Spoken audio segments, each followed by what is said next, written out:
Продължаваме с последната книга от Тората, това е Второзаконие. Първият ни урок върху Второзаконие. Преди да започнем обаче, нека се помолим и това ще започнем. Господи, в могъщото и свято име на Твоя Син Исус Христос, ние Боже те благославяме, издигаме ръце към Теб, Господи, издигаме и сърцата си към Теб, Боже, и ти казваме, че да обичаме, Татко наш небесен. Обичаме Те, Исусе, обичаме Те, Святи Душе. Благославяме Те, Господи, и Ти благодарим за това, че Ти, Боже, си сред нас. Ти си сред нас, Господи, Ти работиш в сърцата ни, в умовете ни, даваш ни обновени умове, Господи, и всеки ден се приближаваме към Теб. Благодарим Ти, Господи, благодарим Ти, Исусе, за Твоята жертва на кръста, която ние никога не забравяме. Благодарим Ти, Святи Душе, за търпението Ти, за работата Ти в нас. Благодарим Ти. Амин. Най-цитираната книга в Библията, това е Второзаконие.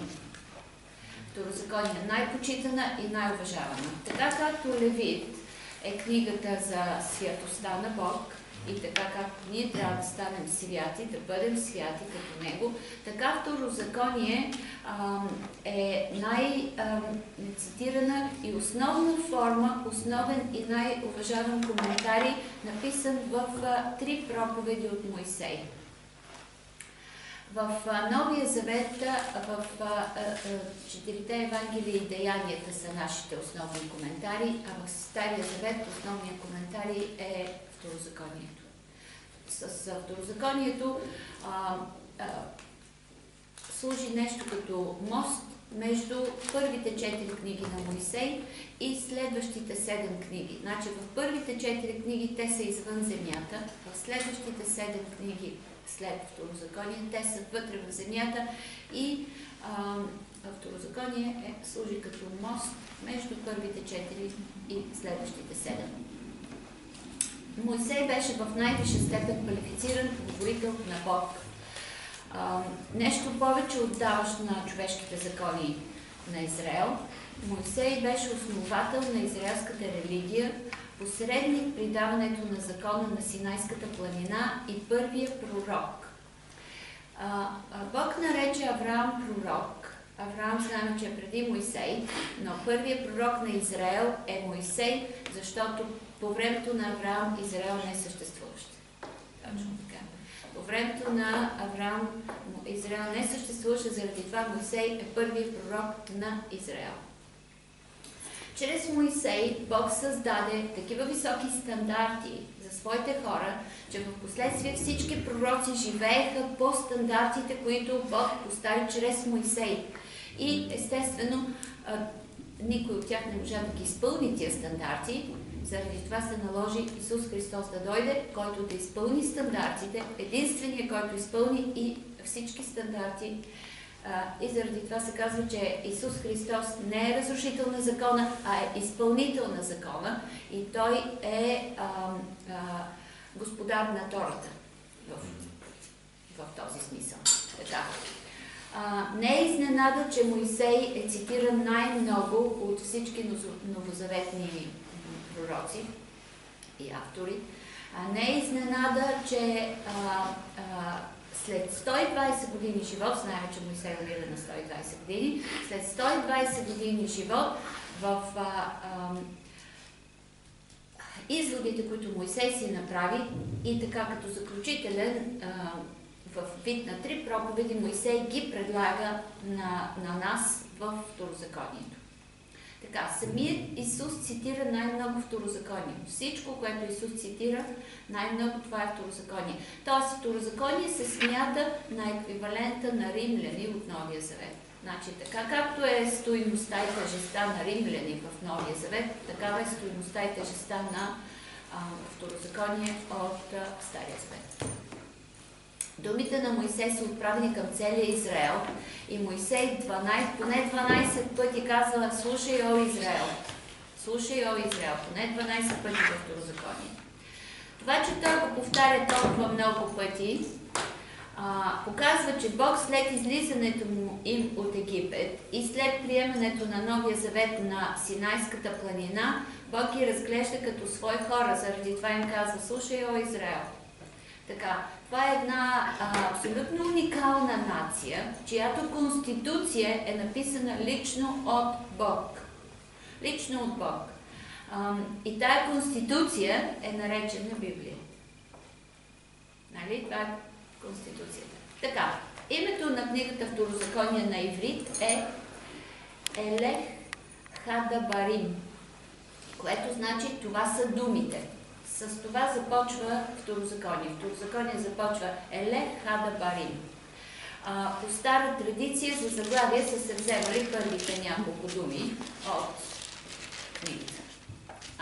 Така че името на иврит Елех Хадабарим значи това са думите. На английски името и по същия начин е преведено и на български, Второзаконие. На английски името е взето от Септогината. Това е превода на 70-те,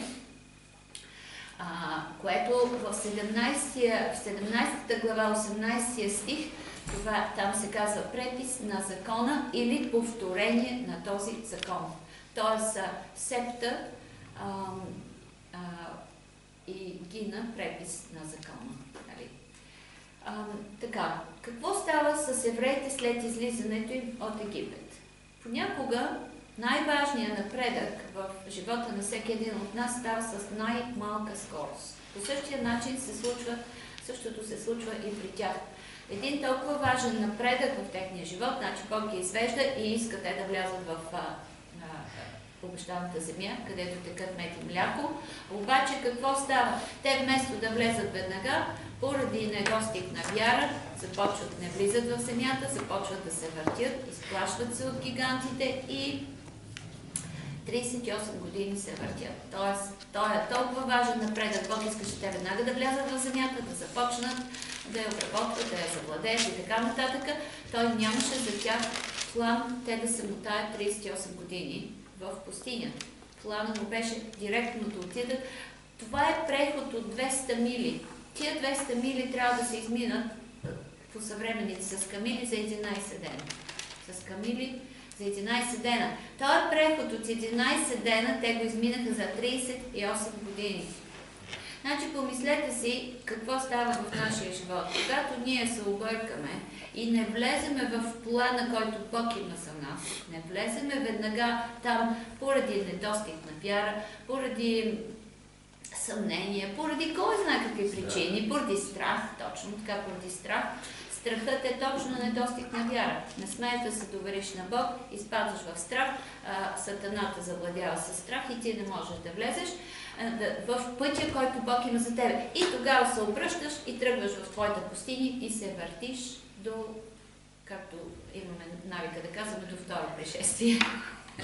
Въртиме се, увъртяни, объркани и забъркани и не можем да дойдем на себе си, докато Бог най-накрая ни извади и ни хвърли в правилното място, защото вече на Него остава прекалено жал да ни гледа как сме се обмотали и увъртяли. Същото нещо се случи и с тях. 38 години преди те да дойдат до втората потенциална точка за влизане в обетованата земя, или както ние наричаме обетованата земя, или обещаната земя. Значи, какво се случи с тях в тия 38 години? Бог им даде няколко урока по доверие. Значи, какви бяха уроците? Уроци по доверие. Те не му се довериха, за да влязат за 11 дена в земята и той реши да ги научи. И какво беше доверието? Те нямаха какво да ядат в пустинята.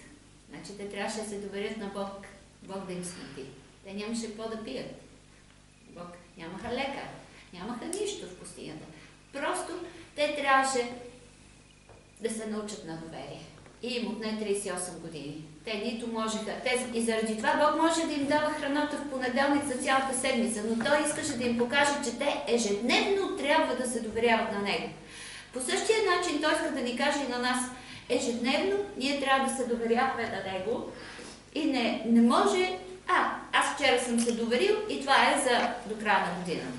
ежедневно Бог ще намери начин да ни постави пред обстоятелство, в което ние трябва да покажем, че му се доверяваме, ние трябва да покажем, че наистина Той е нашия Бог и Той е в когото ние вярваме. Дали това ще бъде за храна, дали ще бъде за вода, дали ще бъде за финанси, дали ще бъде за здраве, без значение за какво. Но Бог ежедневно ни постави обстоятелство от най-малкото до най-голямото, в което иска и днес да изпита нашата вяра. Така. Цитирайки, знаете ли, знаем историята, всички я знаят тази история с Исус в пустинята, след като Исус пости 40 дена и Сатана дойде да го изкушава. Думите, които Сатана говореше, как Исус отговори на тях. Писано е. Писано е, писано е. Откъде Исус взе цитат, за да отговори на Сатана? От Второзаконие. И трите отговора на Исус бяха от Второзаконие. Сега ще ги прочетем. На първия отговор той отговори от Второзаконие 8 глава. Ние ще минем след това последователно. От Второзаконие 8 глава, 3 стих. Така. И ни смири, и като те оставиш да облъзнеш храните с мама, която беше храна, за да те научи, че човек не живее само с хляб. Исус какво му отговори? Не само с хляб ще се живее. Човек не живее само с хляб. Тоест той отговори от Второзаконие 8 глава. На втория въпрос на Сатана той отговори, той нали му каза, хвърли се от тук и той ще накара ангелите си да те хванат, нали? И Исус му отговори с Второзаконие 6 глава, 16 стих. Да не изпитвате Господа своя Бог, вашия Бог, както да изпитвате в нас. Да не изпитваш Господа своя Бог. След това, на третото изкушение, Сатана каза, ето вижте, искате аз ще ти дам на тебе, ти я качих на един висок. Той му отговори от Второзаконие 3.13. От Господа твоя Бог да се боиш, на Него да служиш и в Него отиване се камъните. Няма да. Значи и в трите случая Исус отговори с цитати от Второзаконие. Първия 8.3, на втория 6.16 и на третия 6.13. Моля? Не, 6.13. 6.13. Така, защо Исус отказа да превърне камъните в хляб? Защото той знаеше, че не той трябва да направи чудото. Исус можеше да направи чудо. Можеше, за него това не беше никакъв проблем да направи. Той направи чудото с последствие с рибите, с хлябовете. Исус можеше. И да, с хляба специално, да, и виното на вода. Исус правеше чудеса. Исус нямаше проблем в правенето на чудеса. Той можеше за една секунда да направи всичките камъни. Можеше и камъните и да си ги създаде даже, ако ги нямаше, и да ги превръща в каквото си иска, в хляб и в каквото и да било. Но, така както Сатана, нали Сатана, това да кажеш, айде да направи тия хляба. Но Исус искаше да подчертая още един път завинаги, че той по същия начин, както ние трябва да разчитаме, и той разчита на Отец. Не е той, който трябва да снабдява собствената си храна. Той е той, който разчита на Отец. По същия начин ние трябва да разчитаме на Бог Отец, той да снабди всяка наша нужда, той да снабди. Няма нужда ние да го караме да правим ние чудесата. Той е той, който снабдява. Така както снабдяваше при тях в пустинята за 38 години, им снабдяваше всяка сутрин. Въпреки че те роптаеха, те бяха недоволни, те бяха 7 пъти разглеждахме, че те роптаха в пустинята, 7 основни роптания. Колко от тях измряха благодарение, хиляди измряха благодарение на това, че те роптаха. Но въпреки това Бог никога не спря да им снабдява храна. Бог им даваше храната абсолютно, защото Бог е снабдител. Той е нашия Джехова Ире, който снабдява. Той снабдява. Без значение дали ние сме добри, дали ние сме лоши. Той иска да ни даде непрекъснато. Той иска да снабди всяко едно нещо, всяка една наша нужда. Така, пак ще повторя, че както Левит е най-важна за святостта, така Второзаконие е конституцията на Израел. На Израел, на нацията Израел. И какъв е основният въпрос, който Бог задава в Второзаконие? Доверяваш ли им се? Доверяваш ли им се? Доверяваш ли им се? Който въпрос е валиден за всеки един от нас днес. Така. Вярваме ли? Книгата Второзаконие е построена по класическа древна структура. Въведение, основни условия, детайлни условия, клаузите на закона, благословение, ако не се спазва закона, проклятие, благословение, ако се спазва закона, и проклятие, ако не се спазва закона, и след това заключение, което е във вид на благословение на Мойсей на 12-те племена. Симеон е пропуснат единствено. Като стигнем до 34-та глава, ще разгледаме. В 34-та Бог погребва Мойсей, в 33-та е песента на Мойсей, в 32-та е благословението Симеон. Племето на Симеон е пропуснат от благословението. Ще го разгледаме като в другия урок, когато ще разгледаме втората част. Така, в 33-та глава е песента на Мойсей. Второзаконие, казахме, че е мост. На едно нещо искам да обърна сериозно внимание. И само ако това запомните от Второзаконие, пак ще е добре. Никога не трябва да се правят компромиси. Никога. Като казвам компромиси, какво има предвид? Сега ще ви кажа. Знаеме, когато Бог им раздаде земята, миналия път разглеждаме, 2 племена и половина останаха отвъд река Йордан. Те не преминаха. Нали? Защото на тях им се видя хубава. Това са Гад, Рувим и половината от Йосиф, Манасия. Значи Гад, Рувим и Манасия останаха. Те се върнаха, за да помогнат на братите си да излязат, да завоюват там отвъд Йордан, да воюват и да завладеят земята, но след това си се върнаха обратно при жените и при децата и те останаха отвъд Йордан. Гад, Рувим и половината от Манасия. Значи, тия 2 племена и половина избраха земята, която е земята, днешната земя на Голанските възвишения. Значи, те направиха компромис. Те не поискаха да отидат отвъд Йордан, защото видяха тук земята хубава, хубави паспища и решиха, тази земя е празна, тя е хубава, ние вече тук ще я завладеем, няма що да ходим отвъд Йордан. И накараха Мойсей да пита Бог. Мойсей попита Бог и Бог им разреши, въпреки че това не беше неговата перфектна воля. Значи за всеки един от нас това е валидно. Ако ние много настояваме на нашите си цели и на нашите си идеи и планове, Бог ще даде разрешение и ще се съгласи. Но ние никога няма да бъдем в неговата перфектна воля.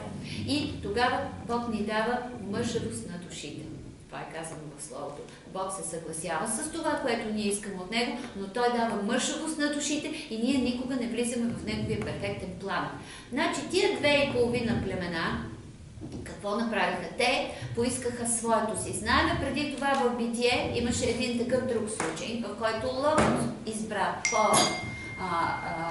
по-голямата земя, по-плодородната, която му се видя. Лот я избра нея. И къде завърши Лот? Лот завърши живота си в пещера.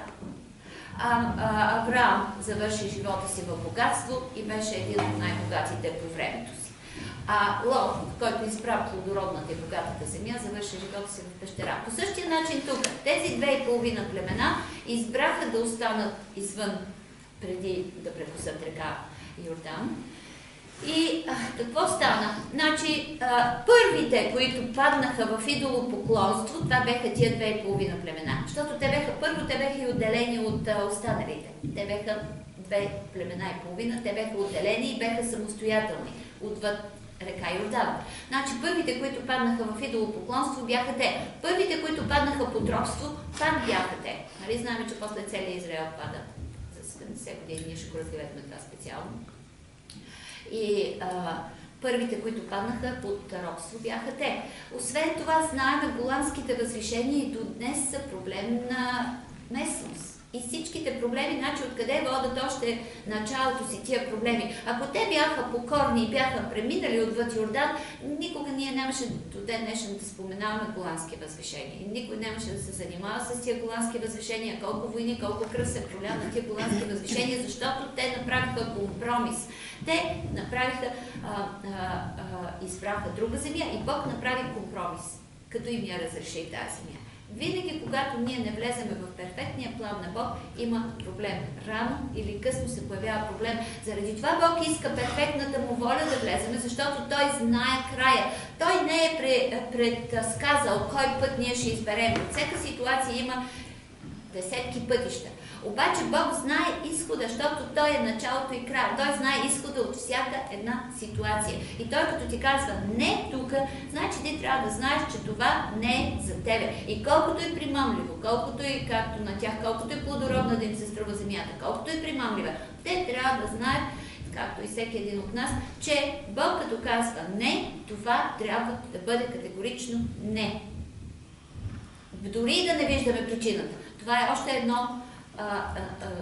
един израз на доверие от наша страна към Бог. Така, т.е. не се съгласявайте на компромис и не тръгвайте по собствената си воля.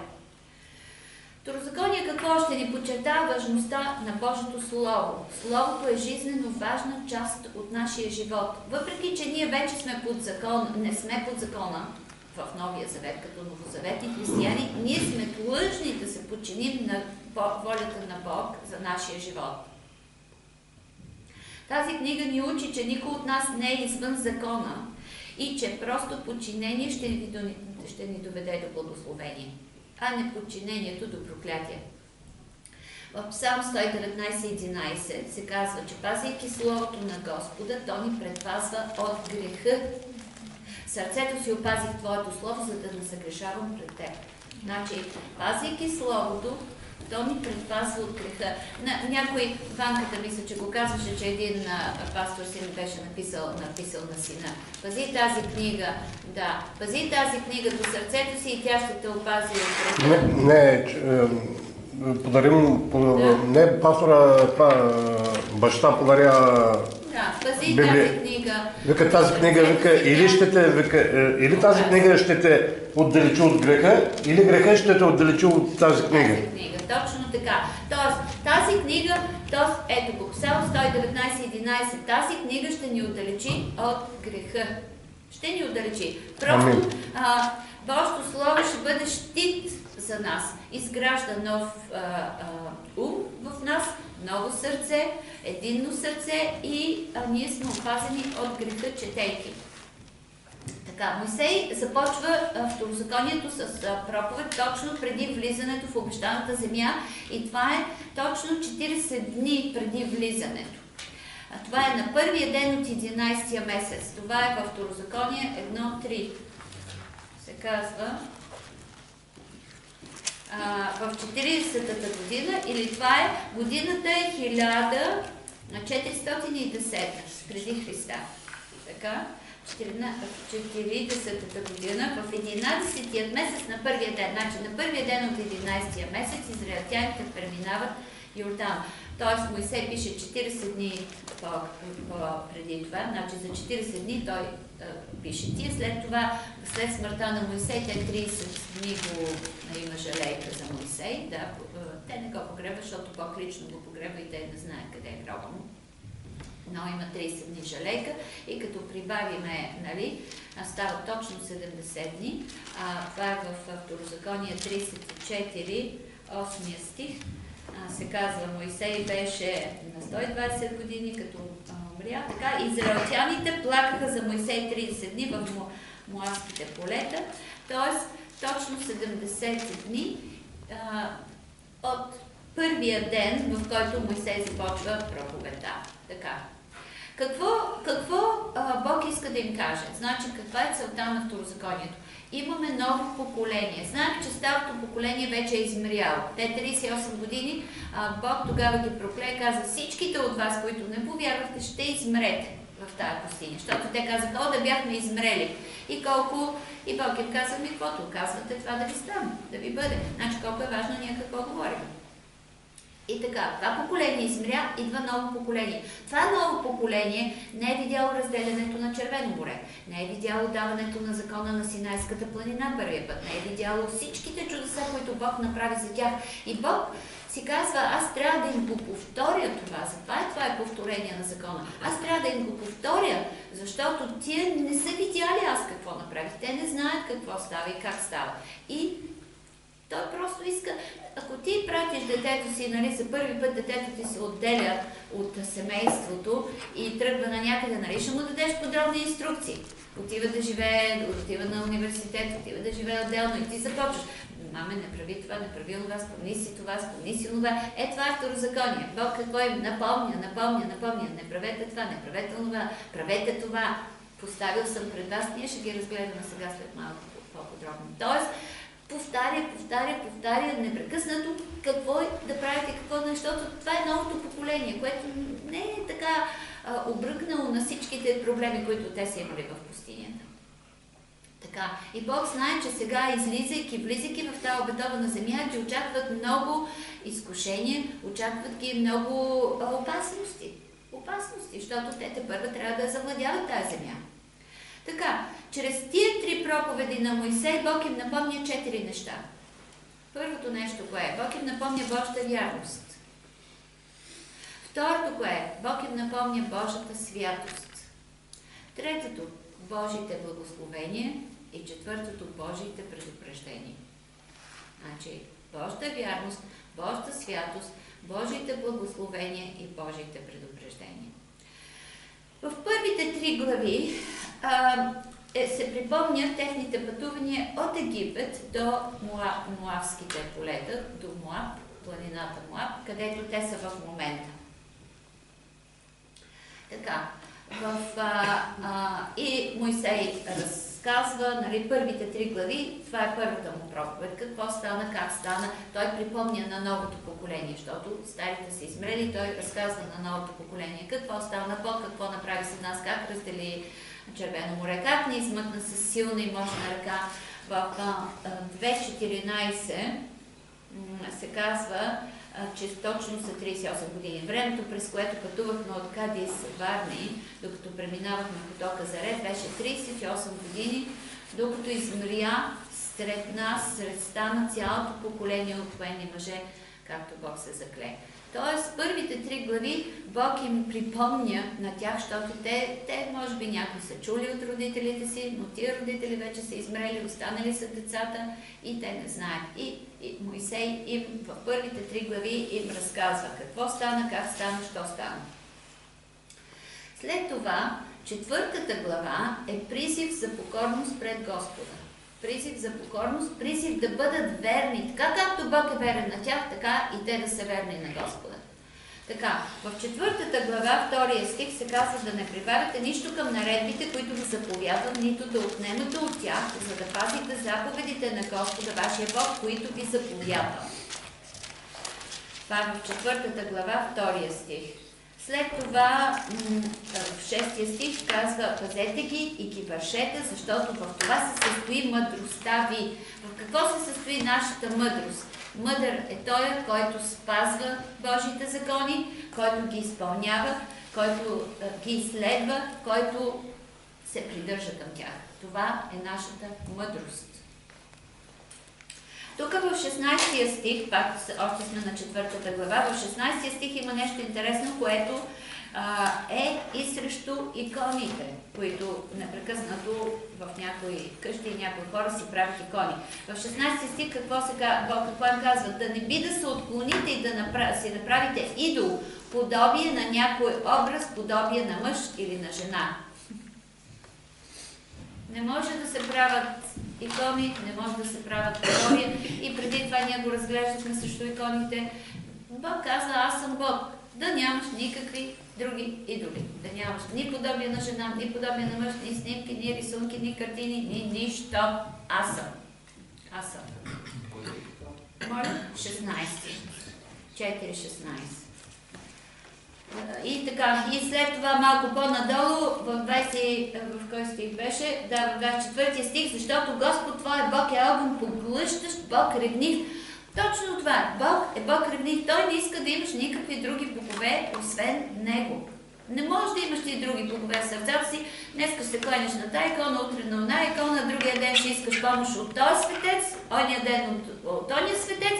Не може. Аз съм Бог ревнив. Не искам да имаш в сърцето си никой друг. Само аз. Само Святата Тройца.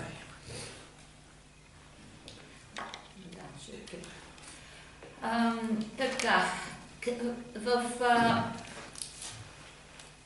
петия стих, в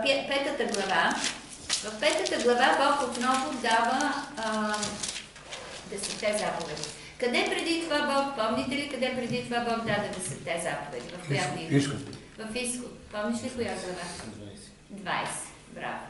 В Изход 20 глава Бог за пръв път дава 10-те заповеди и сега тук в Второзаконие, 5 глава, той ги повтаря за новото поколение. Значи Бог отново повтаря 10-те заповеди чрез Моисей, за да знае новото поколение. Тук само искам още едно в 4 глава. Моисей предсказва разпръскването на евреите, диаспората. Това е в 27 глава. 4 глава, 27 стих. Бог ще ви разпръсне между племената и ще останете многобройни между онези народи, сред които Бог ще ви отведе. Това е ако не спазват. И те, понеже изпадат в идолопоклонство, Бог ги разпръсва. Това е така известната диаспора, се нарича този целият период. Той е много дълъг период и те се събират отново 48-та година. Все още не са събрали всички. Се образуват като държава и се събраха. Вече, ако някой си е останал по собствена воля и не се е върнал, то си е негов проблем. Но държавата те се събраха отново, Бог им даде обратно тяхната земя. Но това е в 27 стих на 4 глава. Бог ще ви разпръсне между племената, а ето тук ще бъдат изтребени напълно. Значи, ако почнем, когато се родят синове и внуци, като живеят дълго на земята и така, и се развратите и направите идолообраз на нещо и вършите зло пред Господ и го разгневите, днес викам небето и земята за свидетели, че непременно ще изчезнете от земята и ще бъдете разпръснати. Значи, ако те изпаднат, Бог им каза, ако си правите други идоли, други хора на животни, на каквото и да било, ще ви разпръсна, ще ви изтребя. Така, значи в 5 глава се дава отново закона. 6 глава е много интересна, защото в нея е първата част на така известния Слушай Израел, или на еврейски това е Шма Израел. Шма Израел, слушай, о Израел. Значи това е първата част. Това е 6 глава от 4 до 9 стих, обаче ние ще прочетем само 4, 5 и 6. 4 и 5. Слушай, Израилю, Яхова, вашия Бог е един Господ и да възлюбиш Господа твоя Бог с цялото си сърце, с цялата си душа и с всичката си сила. Един на еврейски е Ехат. Ехат. Какво е интересното, че след думата Ехат глагола е в множествено глагол. Какъвто и глагол да се слага след думата Ехат, той винаги е в множествено число. Тоест, какво се казва? Бог е един... Какво изречение да дам, за да разберете?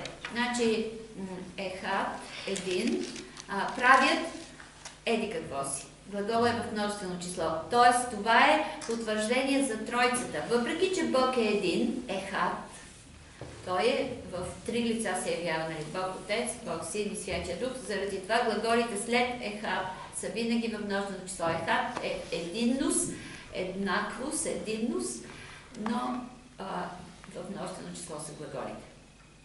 Така,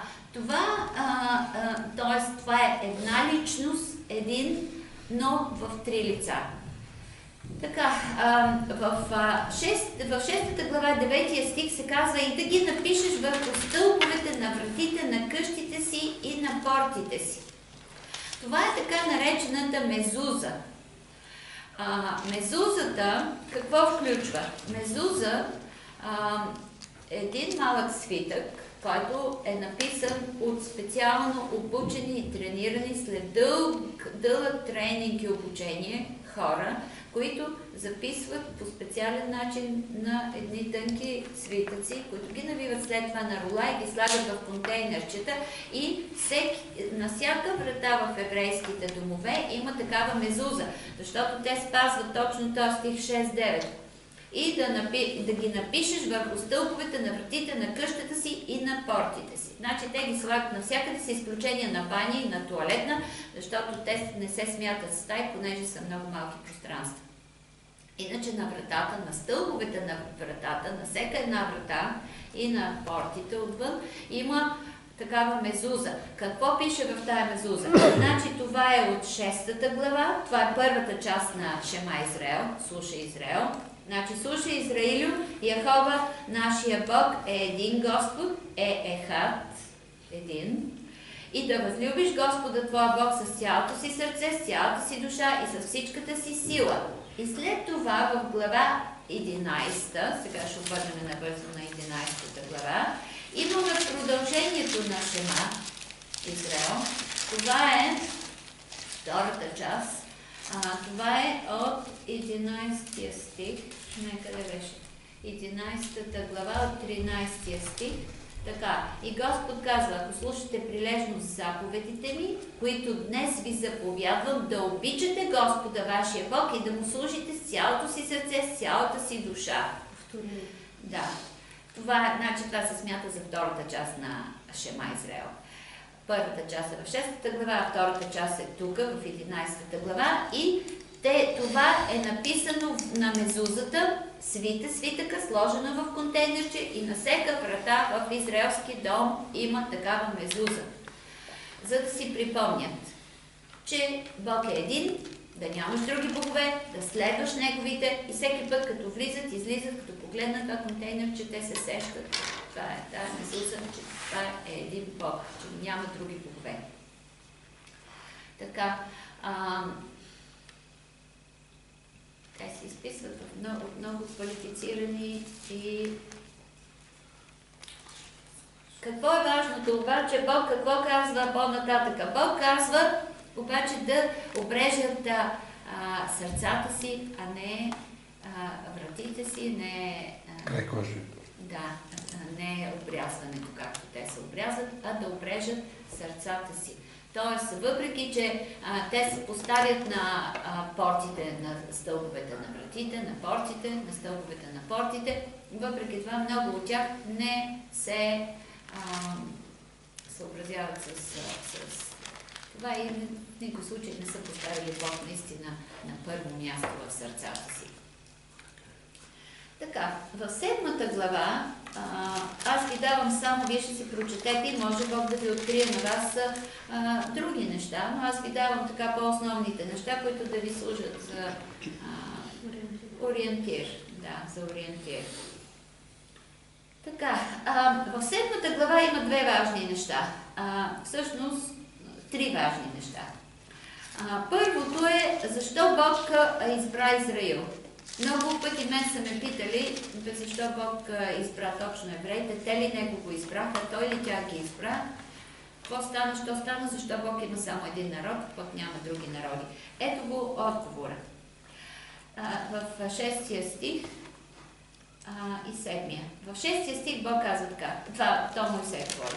Понеже вие сте народ свят на Господа вашия Бог, вас избра Господ вашия Бог, за да му бъдете собствен народ измежду всички племена, които са по лицето на земята.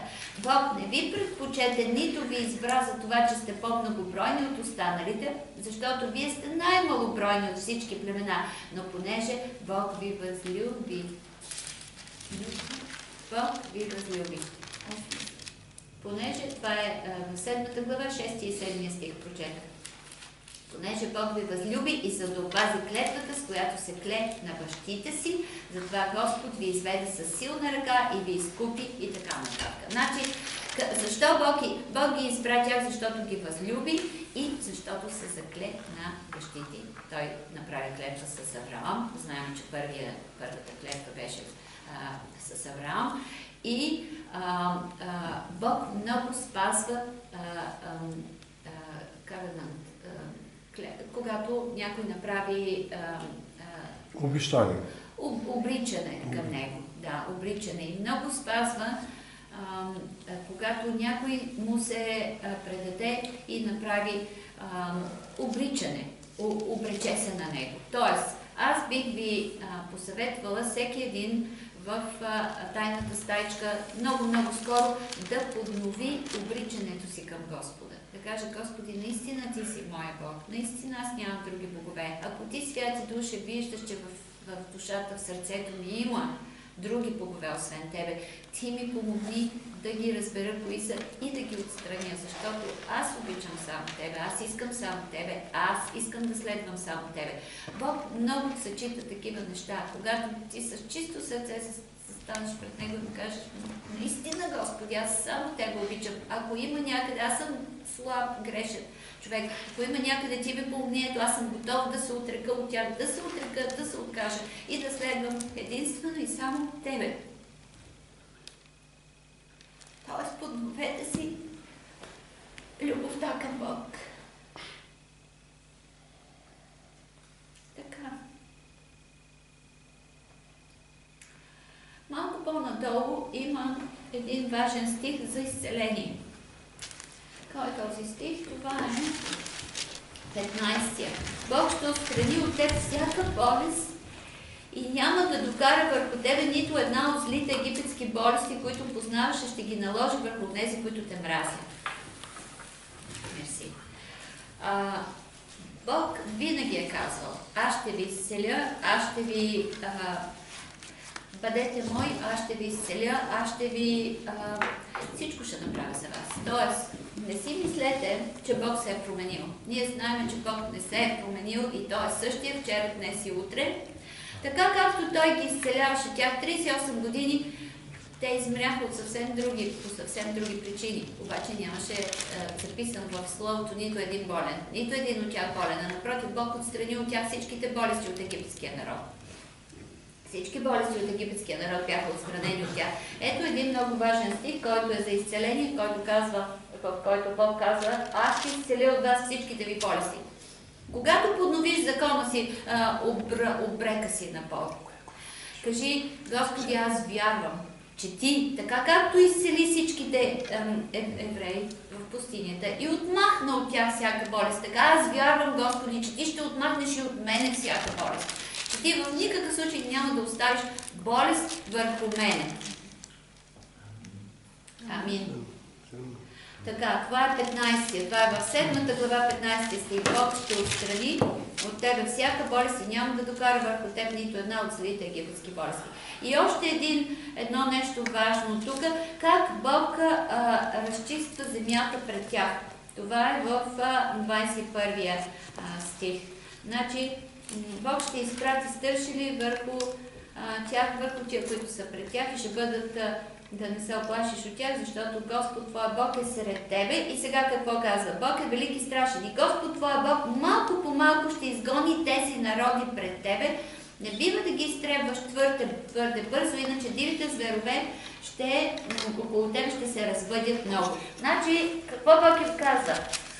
Че когато им дава земята, Той ще им я даде малко по малко. Те ще завладеят малко по малко.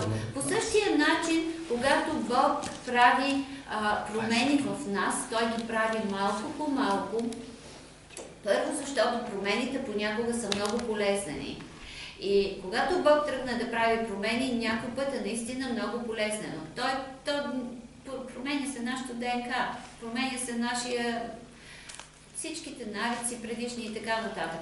И Бог прави и в нас промените малко по малко, лека по лека, изчиства лека по лека, защото ако и за един път ни изчисти от всичките неща, то ще са, представете си един хирург, който тръгне да реже, то ще са болки и кръв до не знам до къде. Тоест, по същия начин Бог така полека променя, полека изчиства, така както от тях полека изгони дивите зверове. По същия начин и от нас гони дивите зверове и работи постепенно, като ни променя. 8 глава видяхме Исус как отговори: не само с хляб ще се живее. В 8 глава какво друго имаме? Има още малко по-надолу, има предупреждение. Какво е предупреждението? Да не се възгордее сърцето ти. Значи, Бог казва: аз ще ви дам, ще ядете, ще се наситите, ще ви благословя. Твоя Бог с добра земя, с това, с това, това е 10 стих. с какво ли не. Обаче внимавай да не забравиш Господа. И малко по-надолу в 14 стих, тогава да се възгордее сърцето ти и да забравиш Господа твоя Бог, който те е извел. Значи, какво предупреждава Бог? Аз ще те благословя, ще ти дам всичко, ще излея върху тебе. Това е което Той иска да направи върху всеки един от нас, да излее върху нас. Но какво предупреждава? Внимавайте обаче, защото Той не знае природата. В момента, в който ние се покажем на високо и се... Стане добре, забравяме откъде е дошло. Забравяме откъде е дошло и си викаме, колко съм велика аз, какво направих? Докъде стигнах? Как съм се изявил тук? Колко съм велик? Така, ама в следващия момент да не получиш едно шамарче и да се върнеш там, където си. Да се окажеш отново в немилост. Т.е. какво? Да не се възгордее сърцето си и да забравиш Господа твоя Бог, който те е извел. И тук 18 стих, пак още сме в 8 глава, 18 стих е много важен, защото какво се казва? И да помниш Господа твоя Бог, защото Той е, който ти дава сила да придобиеш богатство. Значи, не трябва да се забравя никога, че единствено и само Бог е Той, който дава богатство. Ако видиш, че някой има нещо, не му завиждай. Искай си от Бог. Не си мисли, той е колко се надигна, колко това, как добре стана, колко хубави неща му се случиха, па на мене какво ми се случва. Значи, ако си говориш така, пък на мене какво ми се случва, аз на мене никога не ми върви, на мене все така ми става зле, все така ми става недобре, аз не просперирам, аз не успявам, това ще ти става. Защото ако ти това си го мислиш, че това се случва с тебе, това ще ти се случва. Трябва да казваш така, я виж, Иван, Драган, Петкан, колко е добре. Бог какво е направил за него. Но този Бог е същия. Той Бог е същия вчера, днеска и утре. Това, което е направил за Иван, Петкан и Драган, той ще го направи за мене. Даже ще го направи в още по-голяма сила, защото аз обичам Господа много повече от всеки друг. Аз спазвам Неговите закони много повече от всеки друг. Аз вървя в Неговите закони, в Неговите пътища и аз напълвам към Господа и искам едно общение и съм близо до Господа и Той ще го направи това и още повече за мен. И тогава ще ти става. Ще ти става. Каквото изповядваш с устата, каквото имаш с вяра в сърцето, това ти става. Така, в 9 глава, докъде стигаме? В 9 глава имаме Мойсей пости 40 дена, това пак припомня, нали, Мойсей пак им разказва. И пости 40 дена им разказва, нали, ето аз постих 40 дни, тогава паднах през, това е 25 стих, така паднах ничком пред Господа през онези 40 дни и 40 нощи, през които се покланях, защото Господ възнамеряваше да ви изтреби и молих се на Господа. Тук има една много хубава молитва, която аз ще ви препоръчам да я използвате. Аз лично, когато някой път от нещо, примерно, когато нещо искам на Бог да направи за мене, аз това го използвам и казвам, Господи, да не кажат хората, ето нейния Бог нищо не направи за нея. Това е точно, което Мойсей казва. Тук аз ще ви го прочета. И Мойсей казва, молих се на Господа, Господи Йехова, не унищожавай народа си и наследството си, което си изкупил с величието си, което си извел от Египет победоносно. Значи аз тук обикновено казвам, Господи, не ме унищожавай, дай ми победа, дай ми. Това е 9 глава от 26 стих. Молих се на Господа. Значи, Господи, дай победа, не ни унищожавай, не ни... ти знаеш колко сме упорити, ти знаеш колко съм коравоврата и колко съм упорита в старите си пътища, в всичките неща, поради греха. Обаче ти ми прости нечестието ми, прости греха ми, прости упоритостта ми. Аз го слагам той, където Мойсей казва, народа ми, аз го слагам за мене си, нали, когато се моля за нещо. И после Мойсей какво казва? Да не кажат хората, да не кажат жителите на тази земя, Бог не можа нищо да направи, изведе ги от земята, за да ги погуби. Нали? Това е много важна молитва. Т.е. когато нещо се молите Бог да ви помогне в някаква ситуация, практическа, използвайте. Винаги, аз съм ви го казвала това и преди това, винаги когато използвате Словото включено в молитва, работата се върши много по-бързо, работата става много по-бързо и на мен имах аз и това съм ви го казвала, имах едно лично откровение, което Бог каза, когато ти използваш Словото и се молиш чрез Словото си, ти директно изпращаш Исус Христос да свърши работата, защото Исус е Словото. Така че имайте го това предвид и когато, в каквато и ситуация да изпаднете, било болест, било безпаричие, било каквото и да било, намерете си стихове от Словото, които ще ви подкрепят и ги използвайте и казвайте, Господи, ти каза в Словото си това, ти каза в Словото си това, ти каза в Словото си това, аз стоя на Словото ти. Аз имам един случай, сега се спомних, който ще ви кажа, една жена в България, още в началото, когато аз повярвах преди 20 на години, една жена беше болна от рак и тя се беше молила с какво ли не, как ли не, що ли не и най-накрая каза, тя беше изцелена.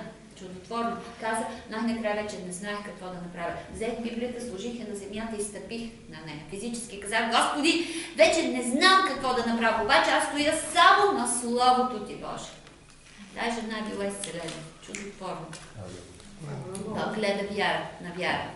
Значи, като вече се изчерпа всичко, което можеш да намериш, стой на Словото. Продължавай да стоиш. Точно. Продължавай да стоиш на Словото, защото Словото е което изцелява. Словото е което изцелява.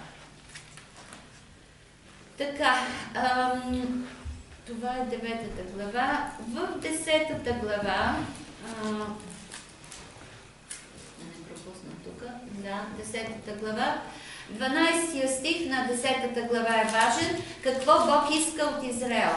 Значи 10 глава, 12 стих. А сега, Израилю, какво иска от тебе Господа твоя Бог, освен да се боиш от Господа твоя Бог, да ходиш във всичките му пътища, да го обичаш и да слушаш Господа твоя Бог с цялото си сърце, с цялата си душа, да пазиш заповедите на Господа, наредбите, които днес ти давам за твое добро. Значи това, което Бог искаше от Израел в 1410 година преди Христа, Бог го иска от тебе и от мене и днес. Да ходиш във всичките му пътища, да се боиш, освен да се боиш, да ходиш във всичките му пътища. Значи запишете си го, запомнете си го. Това е което Бог иска от всеки един от нас и днес. И малко по-надолу, в 18 стих, какво се казва? Бог отдава правото на сирачето, вдовицата и обича чужденеца, му дава храна и облекло. Аз винаги, особено първите години, като бяхме тук и като живеехме в недоима, както може да си представите. В чужбина първите години са много трудни. И тогава казва, Господи, ти си Бог на сираците, вдовиците и чужденците. Значи Бог поставя чужденците на същото ниво, като сираците и вдовиците. И аз винаги съм казвала, ти си Боже, ти знаеш колко е трудно да си чужденец, помогни ни, ако не си ти, ако ти не ни помогнеш, не можем до никъде да стигнем. Помогни, Господи, ти си Бог на сираците, вдовиците и чужденците. И ти си казал, ето, това беше стиха, който мен лично ме държеше тогава. И така, 18-я, който даваш храна и облекло. Ти си казал, че даваш на чужденците храна и облекло, дай на нас. Трябва да ви кажа, че не сме останали ни гладни, ни необлечени. Въпреки, че сме ходили с пеша, нямахме пари за билетче, на автобуса и сме ходили с сина ми с километри пеша, обаче гладни не сме били никога. Никога не сме били гладни и Бог се прослави. И така, друго нещо интересно тук в 11-та глава, в 10-та глава, т.е. в 10-та глава стиховете от 17 до 22, през 22 букви, през 22 букви, ако се преброят в еврейската Библия, е спелувано името на Хитлер. Да. В 10-та глава, стиховете от 17 до 22, ако се преброят буквите през 22, е спелувано името на Хитлер. Значи, аз съм го повтаряла, това и пак ще кажа. Нашата Библия е извънземен дизайн. Слово от извънземен дизайн. Няма нито буква, нито дума, нито запетайка, случайна. Нито дума, нито буква. Аз в началото ви казах имената от 1 до 10, от Адам до Ной, какво означава. Няма да се връщаме сега на тях, но всяка дума, всяка буква в това слово е код, закодиран извънземен дизайн. Дизайн извън нашата планета. На Бог всемогъщ, който начало, край, разум вселенски, всемогъщ, просто неописуем и неразбираем. В 11-та глава, с 11-та глава ще завършим за днес и следващия път ще продължим. В 11-та глава имаме нещо, втората част на Шема Израел, която се пише в Мезузата. И в 11-та глава има накрая нещо много важно за децата. Това е стих 19. Да учите на тях децата си. Значи тук отгоре са дадени да вложите моите думи в сърцето си, в душата си и така, да ги привържете като символ на ръката си, да бъдат превръзка на челата ви и да учите на тях децата си, като говорите за тях, когато седите в къщата си, когато ходите по пътя, когато лягате и когато ставате. Значи Бог ни казва колко е важно да научиме децата от малки. Ако ние не ги научиме, улицата ще ги научи. И това, което улицата ще ги научи, на нас няма да ни хареса след това. Тоест, учите децата си, като говорите за заповедите, законите, изявленията ми, повеленията ми, като им говорите на тях от малки още, когато седите в къщата си, когато ходите по пътя, когато лягате и когато ставате. Тоест, непрекъснато. Значи, какво казва Бог? Непрекъснато да учите децата си. Непрекъснато. Когато ставате, когато лягате, каквото и да правите, не трябва да се пропуска момента, в който ние да не учим децата си. Децата трябва да знаят от малки кой е Бог, какъв е Бог, какви са заповедите, какви са изявленията, повеленията му, на какво те трябва да разчитат, на какво те трябва да бъдат научени от малки. Това ще завършим за днес. Следващия път ще продължим по-нататъка. Има от 5 до 26 глава е повторението на закона, 10 Божи заповеди и така нататък. Ако спазваш благословение, ако не спазваш проклятие.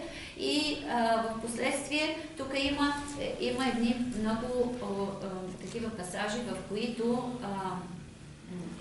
аз ще го разгледам другия път по-подробно. Защо Бог унищожава племената, като им заповяда да унищожат жени, деца, абсолютно всеки един. Това е един много странен геноцид, обаче аз ще го разгледаме другия път, защото за днес приключихме урока, но това е нещо, което много хора използват, като казват, вашия Бог, който вие казвате, че е любов и че името му е любов, и вижте той какво направи. Той ги изби и унищожи и жени, и деца. Така че ще го разгледаме следващия път и ще видим каква е причината за това и защо Бог трябваше да го направи. Искам да завършим сега с една молитва. И следващия път ще продължим от 12 глава нататък.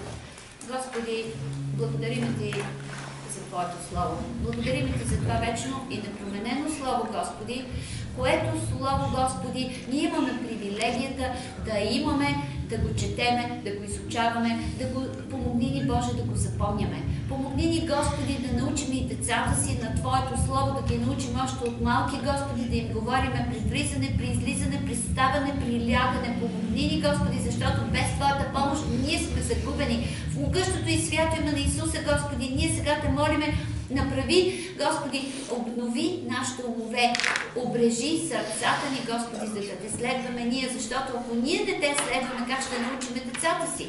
Помогни ни, Господи. Ти си единствения, на когото ние разчитаме. Единствения, Господи, на когото уповаваме и единствения, когото обичаме. Слава, Господи, на славното Ти име. Благославяме Те, Татко наш небесни. Благославяме Те, Исусе. Благославяме Те, святи душе. Издигаме името Ти и Ти благодариме, Господи. Амин.